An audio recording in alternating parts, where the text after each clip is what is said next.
Raise your hand if you've ever wanted to sprint out of here like those kids. Okay. I saw a couple hands. That was meant to be rhetorical. I'm kidding. Yeah. Well, welcome everybody. It's good to see you all. My name is Jesse, and I'm the pastor here. And if I haven't had a chance to sit with you and talk with you and hear more of your story, I would love to do that at some point. We're in the middle of walking through a series on the book of 1 Peter, and today we're going to be in 1 Peter chapter 3, starting in verse 8, if you want to turn your Bibles to go there. Well, in the 1900s, there was, it sounds like a long time ago, I was born in that century. In the 1900s, there was a theologian and author named Niebuhr, who actually had a brother, I'm talking about one of the Niebuhrs, who wrote a book entitled Christ and Culture, which has become somewhat canonical in many Christian circles. And it's a book about different ways or schools of thoughts in which Christians should orient themselves towards the culture around them. And of course, it's a long book, and he goes into a lot of detail. He breaks it down into 5 main categories. I want to highlight very quickly 3 of them and just talk about 3 categories that I think are probably the most prominent right now in our recent time as we think about how Christians should orient themselves to the culture around them, especially in the West. It's different in other cultures. So the 3 ways that he talks about is one orientation that Christians have towards culture often and historically is what he calls Christ against culture. So this would be Christians taking up their prophetic role to speak out against the ills and the sins and the evils that are going on in the culture. And so you find this way, Christ against culture, sort of that we Christians are called to contend with and go fight and go engage against the culture around them. So that's quickly called the Christ against culture. The second one, which is sort of my own adaptation from his book, is Christ away from culture, which is Christians should withdraw as much as they can to retain their faithfulness and their holiness away from culture. So, of course, on the extreme ends of this, you have Amish communities or Mennonite communities or monastic communities. But you have different iterations and versions of Christ away from culture. And the commitment is to raise families in the faith and commit to communities together in the faith and to retain a purity of faith and holiness together with other Christians, and the best we can do is withdraw from culture. So that's another school or another orientation. And then there's one which is sort of a extra category, it has several subcategories, which he would call Christ above culture, which sort of synthesizes this idea of the call to retain a holiness, but also the call to be prophetic in terms of speaking truth, but with the desire of ultimately fulfilling the telos, or the end goal of the whole Bible, which is Christ above all things and ruling and reigning above all things. And so you'll see different iterations of that in culture, and people actually disagree on how they should walk in to create Christ above culture. And if you ever want to waste a lot of time, you can go on Twitter to see these conversations. I don't find them very helpful, to be honest, especially in that forum. But Christ above culture is sort of another category of how Christians have historically oriented themselves towards culture. Now, another show of hands. Question for you. Which one is right? Number 1, raise your hand. I'm kidding. That was also rhetorical. Good. Glad we didn't have any hands raised this time. I think there are biblical merits and nuance and truth that you can find in each one of these positions. And there's actually a wide body of work that has happened since Niebuhr first wrote the book from all different colors and stripes within the Christian spectrum that provided nuance and critique and analysis of his book and what that looks like now. It's all over the internet. It's actually, there's a lot out there. And Christians have and will continue to debate about how we should rightly orient ourselves towards culture, because it's a complicated, complex thing. Now, no matter how you slice it, Christ above, Christ against, Christ away from culture, no matter where you land, there will always be complications. There will always be complexities where it's hard to know specifically how we should walk in this world. There will always be challenging situations. And that's why I'm thankful for passages like the passage that we're going to look at today, because while this passage won't answer for us all of our questions about how Christians should orientate themselves towards culture, and while it won't give us the answer and a perfect framework for how we should proceed in every single situation, it does give us what I would consider some anchor points, some default settings for how we should think, how we should orient ourselves, how we should act as the church oriented towards the culture, where no matter where you land in the spectrum of Christ, against, above, for, within, whatever term you want to use, wherever you land on that spectrum, we know that at least we can cling to these things that Peter tells us here in this passage. Now, there are more things that I think the Bible tells us about how we should interact with culture, but they're certainly not less than these things that we're going to look at today and what Peter tells us. And if you remember, Peter's writing to these encouragements to groups of Christians that are living in all sorts of complicated situations. He's writing to Christians figuring out how to interact with a government who's run by Nero, by the way, who wasn't a good guy, wasn't just, wasn't righteous. He's writing to people who are in mixed faith marriages, who live without agency. He's writing to folks without any agency at all because they're indentured servants. So he's writing to those on how do they interact with the owner of the house who wants them to bow down to Roman gods, but they want to have allegiance to Jesus Christ. He's writing to people with agency and power. He's writing to all different types of people in different complex and complicated situations of how they should interact with the culture around them, how they should not only live, but thrive as they walk together with God. And so I thought it's pressing for us as well as we think about this in our own context, because while we don't live in a Roman household and while we don't have indentured servants or any of those things today, I think many of our situations are still similar where we're trying to figure out what does it look like to walk with the culture around us and still honor God and love others. So let's take a look at Peter's encouragement here. Chapter 3, starting here in verse 8. And this here is the end of a section, which sort of sits in the middle of the book. It started last week with what Stephen was saying to us, and it ends here in this section, verse 8. Finally, all of you have unity of mind, sympathy, brotherly love, a tender heart, and a humble mind. So Peter here says the word finally because, like I said, he's wrapping up this section. So last week, Peter's encouragement was when Stephen preached, his encouragement was, how should we interact with the government that we don't necessarily know is just or righteous, but we still submit ourselves to anyway. And Peter said, be subject to the local authorities, for in this you honor God, in this you actually worship God in being subject to local authorities. And then that section continues, which we don't have time to cover in our 7 weeks. Peter amplifies his message essentially to talk to people that don't have power and agency to create their own situations in life. They don't have agency to make their own decisions. And Peter uses this phrase twice, which I love, which is, he says, it is a gracious thing in the sight of God. We're not actually preach about that, but it is a gracious thing in the sight of God when people are unjust towards you and you respond with grace and kindness. That this, Peter says, it is a gracious thing in the sight of God. Imagine God looking down at your action and saying, wow, that is a gracious thing that you respond in grace.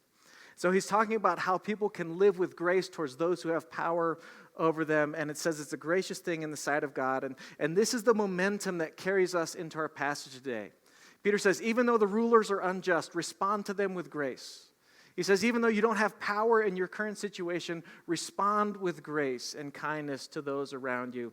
And then he says, finally, all of you, whether you're someone who has power and agency, whether you don't have any, whether you're subject to a ruler or not subject to a Roman authority, he says, finally, all of you have unity of mind, sympathy, brotherly love, a tender heart, and a humble mind. So you can see the theme that's running into this section here. Our first default, our first anchor point for us as believers was what Peter's telling to his people, is that we have a posture of humility, deference, and grace. Because in doing so, we worship God. In doing so, we act in a way that is gracious in the sight of God. That being humble, even when we do have rights, being gracious, even when we could demand things, we are living in a way that is gracious in the sight of God. So Peter's saying, all of us, take on this mind. Take on this mind that you're humble and gracious. Now, I don't know about you, but this is not a natural reaction for me in my flesh. It's not my natural wiring. Especially living in a country like the United States, which is founded upon the idea of individual rights, for which I am extremely grateful, especially having lived overseas for many years of my life. I'm so grateful for the freedoms and the rights that we have in this country. And naturally, it goes against our nature to live in this way, to respond in the way that Peter's talking about. It's not or at least I'll just say for me, it's not my knee-jerk reaction to respond in this way that he's telling me to respond.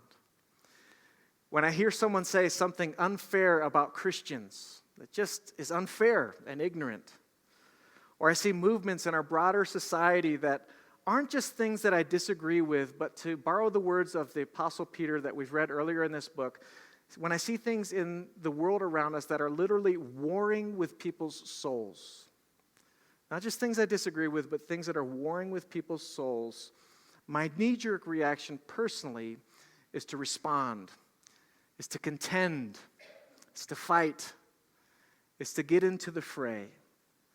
And what Peter is saying here is that our default, our knee-jerk reaction, our anchor point is to be humble, to respond with grace, and to be differential.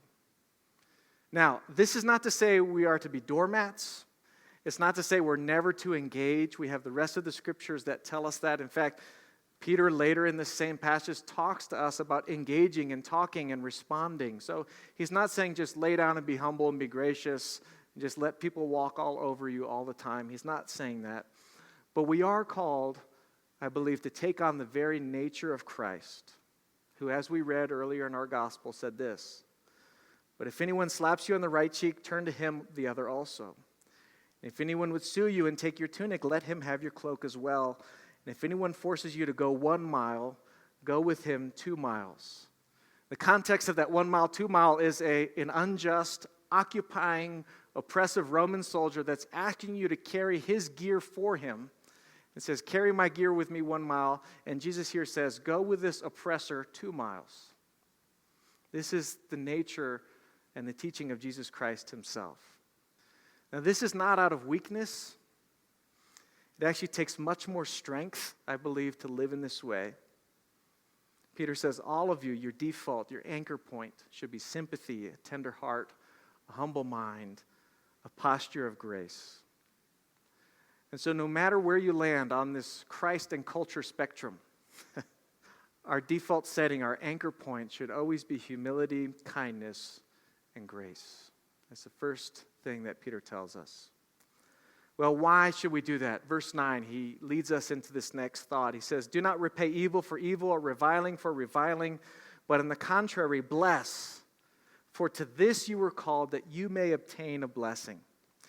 And he goes on to support that point by citing the Psalms. He says, when you live in this way, you're counted as righteous, and when you're righteous and live in this way, you will receive a blessing to God. Do not repay evil for evil, but on the contrary, bless. And then there's that phrase, to this you have been called.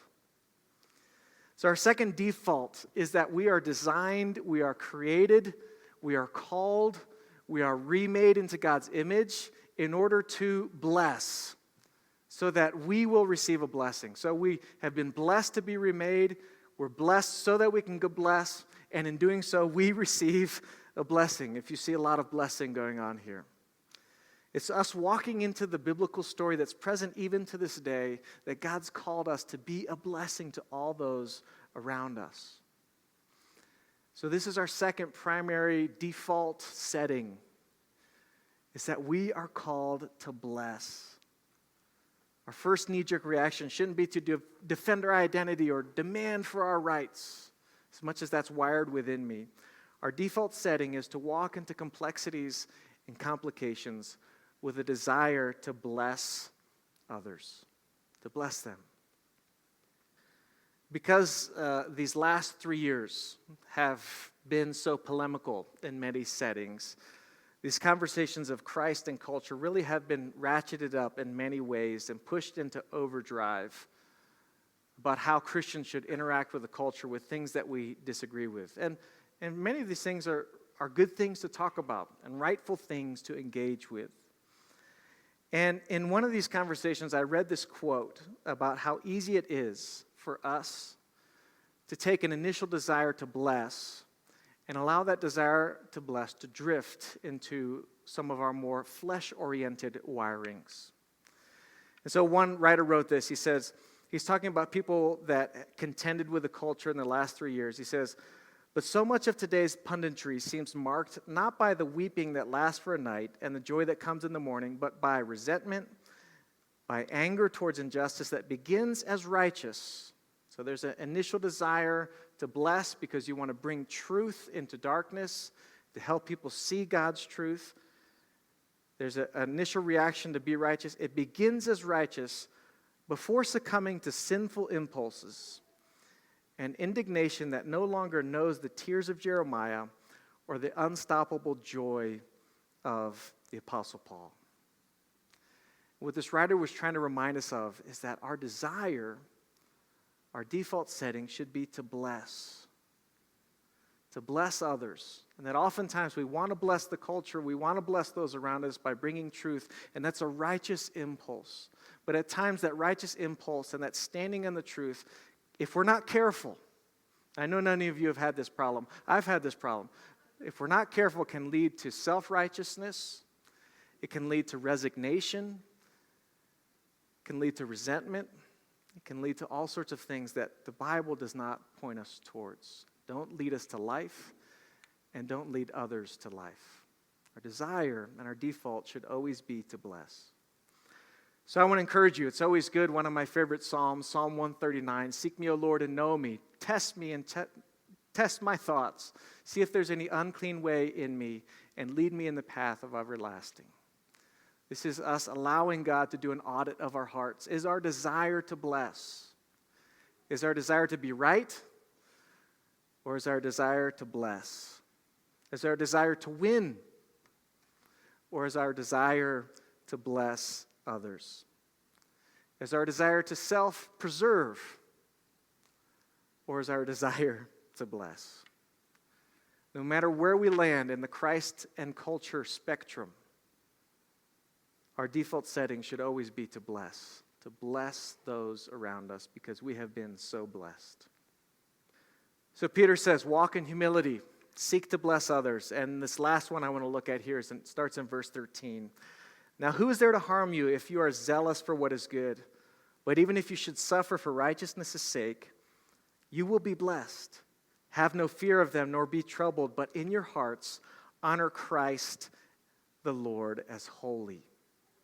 Now, I want to use this last point. I don't often do this in a message, but I want to use this last point as an opportunity to put a plug in for the book that I'm hoping all of us read this spring.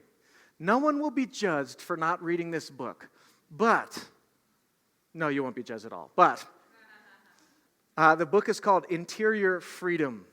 It's a book about how we can walk into depth with God in a way where circumstances and things around us don't affect us, and we can embrace this freedom that God has for us. And Peter here gives us sort of an introduction to this place of interior freedom. He starts with this last section with this general principle. He says, most of the time, there are exceptions, of course. It's easy to find them in history. But most of the time, if you live in a righteous and humble way, if you live with a desire to bless others, most of the time you'll be left alone. Most of the time, there will be nothing to fear. Again, we can look at our brethren, the Amish. Now, there are examples of them experiencing trauma and pain from the outside, but most of the time, people just leave them alone and let them go on with their life.